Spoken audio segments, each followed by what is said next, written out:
Hello loves, welcome back to the channel.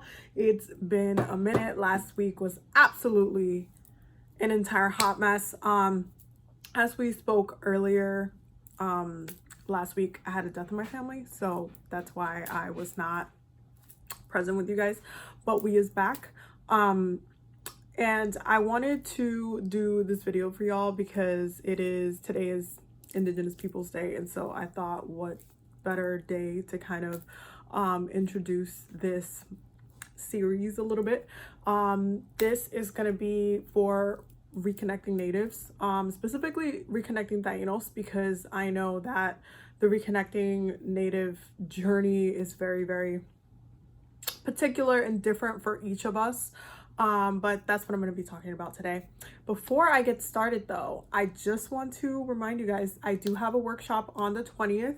It is going to be from 4:30 to 6:30. I had to change the time because I have a tribal meeting that day and they just announced it. And so I had to change the time. So it's going to be a 2-hour workshop, but it's going to be 4:30 to 6:30 instead of 6 to 7, I believe. No, 6 to 8, I believe it was. So yeah, just giving you guys that heads up. The link will be in the description for tickets, and the workbook is going to be a 100-page workbook on spiritual balance is coming out next week, so stay tuned for that because we're going to go over that as well. But it's going to be a really cool workshop. We're going to do a meditation, we're going to pull some cards on each area of our lives that requires balance. We're going to do a lot of things, so definitely if you want to come through for that, the link will be in the description for those who want to sign up. For those who are Patreon members on the High Priestess level, you guys already have tickets to that, so it is included in your membership. So just giving y'all a heads up as well. And thank you to all of the new Patreon members. We have been doing an ancestral challenge. Basically every single day there's a challenge for an ancestor challenge that we do every single day. And I wanted to challenge you guys to kind of do more ancestral challenges within your practice, more and different ways that you can connect with your ancestors in different days and whatever you're called to. So I wanted to kind of introduce this challenge series to you guys, and the Patreon members have been enjoying it like a lot, so I'm really glad that everybody's been enjoying it. The link to the Patreon will be in the description box as well. So let's get started. What does it mean to be a reconnecting native? A reconnecting native is someone who is native, has Native American ancestry or indigenous ancestry, because this is not just, you know, it doesn't have to be, you know, just within the Americas. It could be international if you are, you know, international. But specifically for within the Americas, it is someone who has Native American ancestry and wants to reconnect back to their indigenous culture. Indigenous and Native American means the same thing. It just means that you originated within the lands that, you know, wherever those lands are.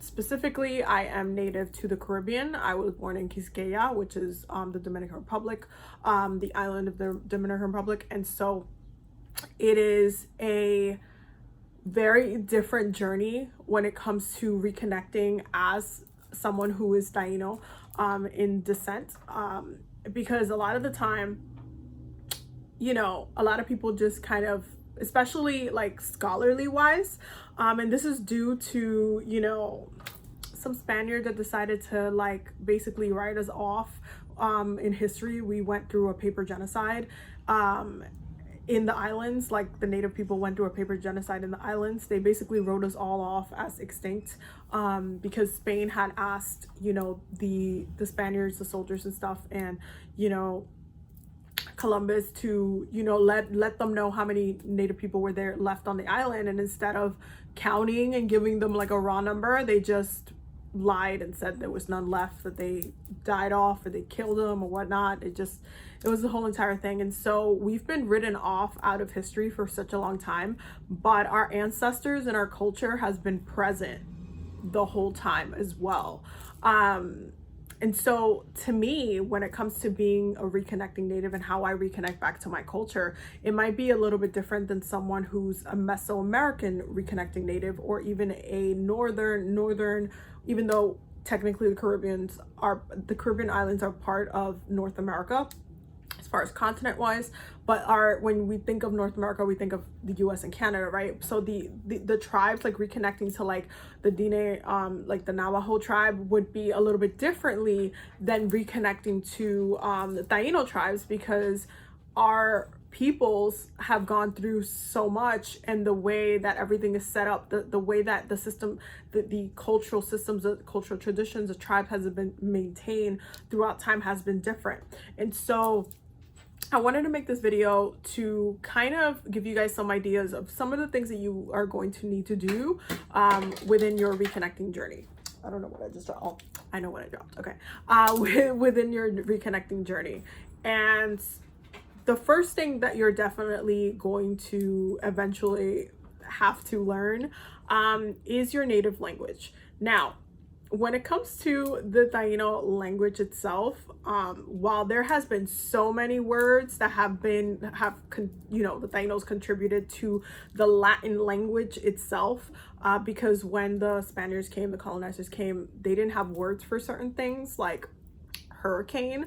So they took the word from us and basically just added it to the language. And so that's why we have huracan, hurricane, in the language today, and why that's even used. So anytime like someone talks about a hurricane, that is that's something that came from our ancestors.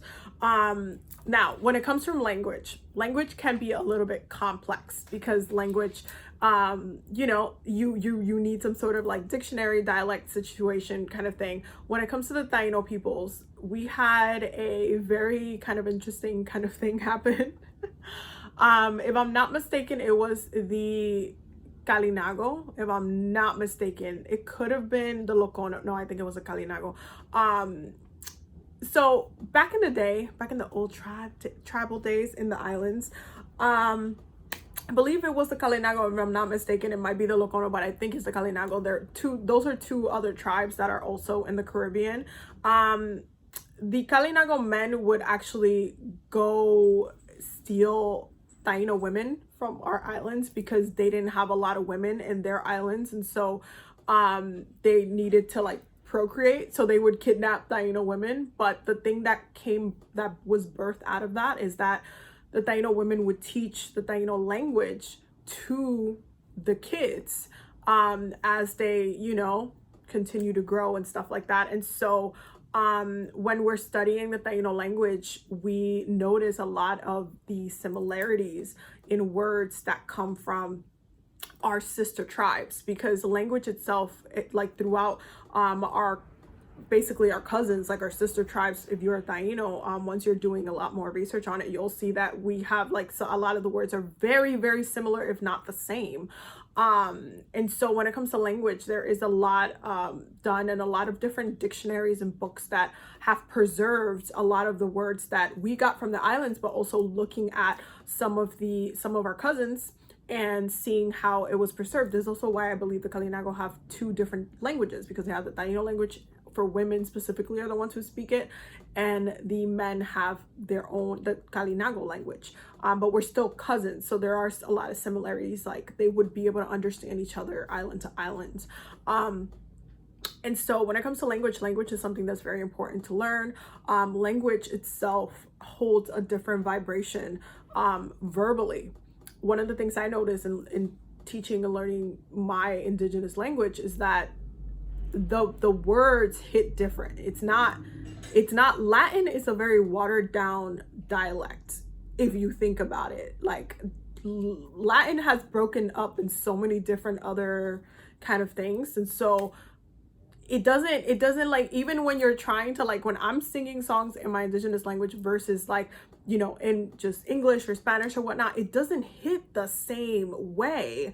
That's one of the things that I've noticed about learning the language, is that it holds a different vibration. It's very ancestral, and it has a different kind of power to it verbally. I feel like it activates my communication a little bit differently, but there is a lot of power in words, power in how the peoples communicate. And so there are books that have like Taino dictionaries, and there have been books written on, how to kind of communicate within the Taino language, and that's something that we're going to be seeing more of in the future. But that is definitely, the language is one thing that you absolutely are going to have to learn sometime down the line about your indigenous culture. The second thing that I would say you definitely would have to learn being a Reconnecting Native is the spirituality. Native Americans are very, very spiritual people, but each tribe has different practices, different customs. Not everything is the same. You cannot assume that everything is the same. You cannot assume that, everything is like sage and palo santo and sweetgrass. Like, that's really not the case, and that's really not what it is. There's a lot of different ways that we relate to nature, and a lot of it is very nature based and nature oriented, and looking at our nature spirits as well. It's layered. It's very, very layered. When it comes to spirituality is very, very beautiful. Like, there's a lot of I don't want to call it mythology, but there's a lot within the pantheon that is really beautiful, that's very complex, that is, there's a lot of relationships between different ancestral spirits, which are how they are seen as well. Our semi, which are our ancestral spirits, they are ultimately who we come from. The origin story, people talk about like the Bible and stuff all the time, as far as like, what gave creation to the world. That was that creation story, right? But we have our own creation story, and our creation story is inherently tied to our spiritual practice. Your creation story is also something that you should know about your, as you're reconnecting, you should know your creation story. Tainos there's quite a few creation stories, because there are different stories that kind of connect to each other in different ways, but that is also something that you should know going throughout. But your spiritual practice, your connection to spirit, your connection to nature, your connection to the elements, how you work with the elements, how you use the elements, are very, very much based in indigenous culture. And that you can see a lot of that within our spiritual practices in the islands, and you can see a lot of that even in the colonized countries, even like in Mexico. Like, they still have a lot of like Native American spirituality there, even with Peru, and having like ayahuasca and different the different kind of herbal medicines and the different things that are used. Those are indigenous practices. Those are Native American practices for those specific tribes. And so you need to keep that in mind as you're going through. You need to know about your sacred medicines. You need to know about your spirituality. You need to know about your creation story, the language. A good and a fun one is also the food. One of my favorite things as a Reconnecting Taino is like really breaking down what foods are actually native, are actually Taino, are actually indigenous. And it's interesting because one of our sacred, roots is yuca in the islands, and that actually, we have a whole entire semi called Yucahu, whose sacred root was yuca. Like, that is literally, that's where we even get the word for yuca from. And so there's a lot of connections there, but food is so important because our Native American ancestors were farming people. They worked with the land, they worked the land, they had rituals for the land. And there was a lot layered into when it came to, how we kind of reconnect to nature, but also when it comes to trade, because throughout the entire Turtle Island, we would trade with the southern tribes, with the Mesoamerican tribes, with the northern tribes. There was trade routes. We were trading people. We always traded. And so, we didn't just grow things for ourselves. We grew things for other tribes as well. And so you should know what those foods are. There's a lot of different dishes that come directly and are given to us directly by, from our Native American ancestors. One of them would be guanimes, which are kind of like tamales kind of things. And they get wrapped in the corn husk and everything like that. And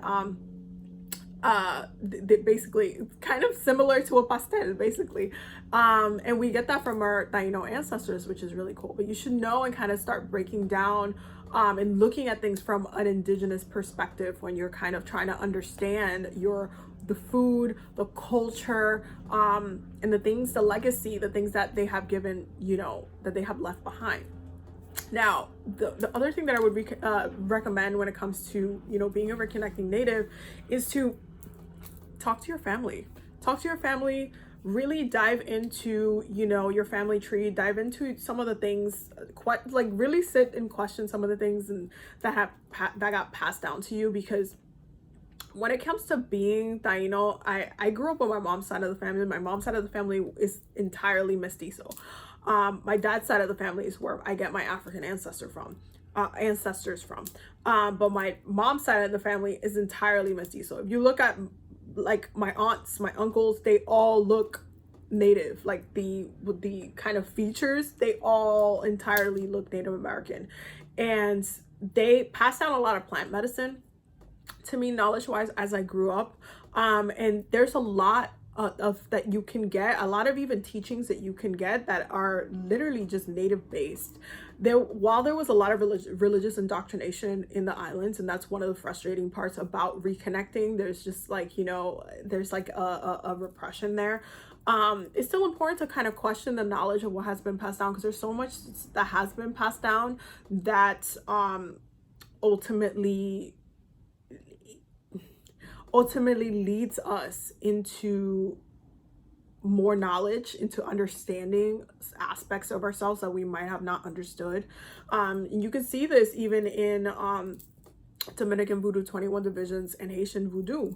We have literally in Dominican Voodoo, we have a whole division spiritually called Agua Dulce. That's our La División India when it comes to looking at working with our Native American spirits. There's a whole spiritual division for working with your Native American, not only the caciques that were passed down, but also the semi as well. So there's a lot of practices that got, passed down in certain ways. And it's important to kind of like dissect it, understand it, study it, connect to elders, connect to people in the islands, do research, with not only with, yourself, but with your family. So that way you can have like a more understanding about why things are done in certain days and why things are, planted in like full moons, but why, and this is why. You want to question as much as you can. You want to ask questions, you want to deep dive.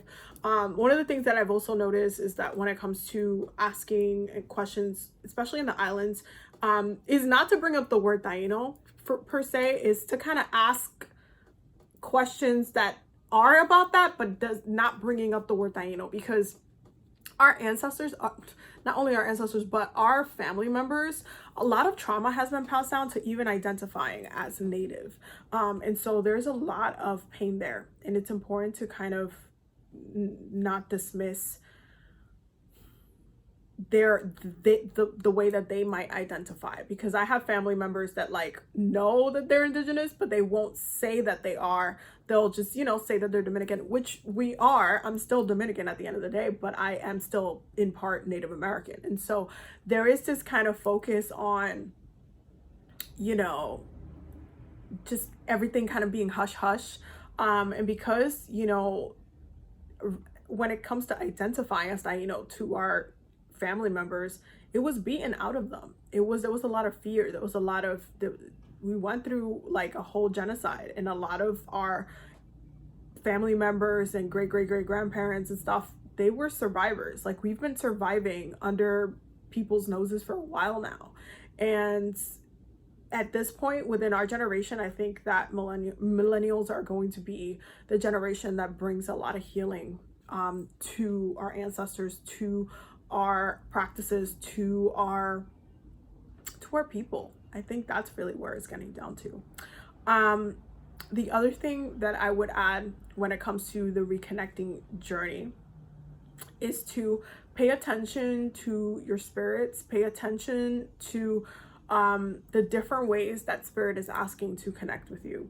Aside from, like you know, you're learning the language, you're doing things in certain ways, right? But I have found that a lot of the time for me, plants are specifically calling to me in certain ways. And this has been happening since I was a little girl, since my grandma taught me a lot about plant medicine in the islands. And I've been finding like this kind of almost like talking kind of energy where I will, like, if I'm feeling, I don't know, maybe I'm feeling down one of the days and I'm just having a really hard time, like I'll just start thinking about a specific plant and like I have to go, you know, make a tea or something like that. Pay attention to the way nature is calling to you while you're going on this journey, because that's how our spirits talk anyway. There's a lot of working with nature. There's a component of working with nature, honoring nature, maintaining nature, and looking at the way our land is treated as well. Land is very, very important because we have a deep rooted connection to the lands. This is why when I was in Puerto Rico, even though I'm Dominican, when I was in Puerto Rico, the land was absolutely, I was having a whole entire, like, it just, I felt so at home in the islands, and it's in my blood to feel like I'm home there. And so it's important to not dismiss the way that nature itself, the land itself, is calling to you as you go into this journey. So there's going to be more videos on like the Reconnecting Native journey, but I wanted to give you guys a couple of things that you might want to look into as you are going on this journey yourselves, because I've seen some comments and I've gotten some questions about, you know, like how that journey goes when it comes to, you know, reconnecting as a Taino. I've said it before and I'll say it again. Taino Library is your best resource, and I will have them linked down below for the Facebook group and also their website. But Taino Library is the best resource. They have free books available that you can read, and they have a lot of information. It's just a great community on Facebook as well. And then you can eventually get to the Yucayekes, which are the tribes for Taino peoples today. And yeah, like we're still here at the end of the day. There's literally tribes in every single island, including the Bahamas, including like Jamaica, including Cuba. Like every single island and the diaspora has Taino tribes. And it's important for now more than ever to, you know, let our presence be known and reclaim our heritage, if that's what you want to do. So yeah, I hope that you guys enjoyed this video. I will definitely see you loved in the next one. Don't forget to subscribe and do all the things. I love you guys so much.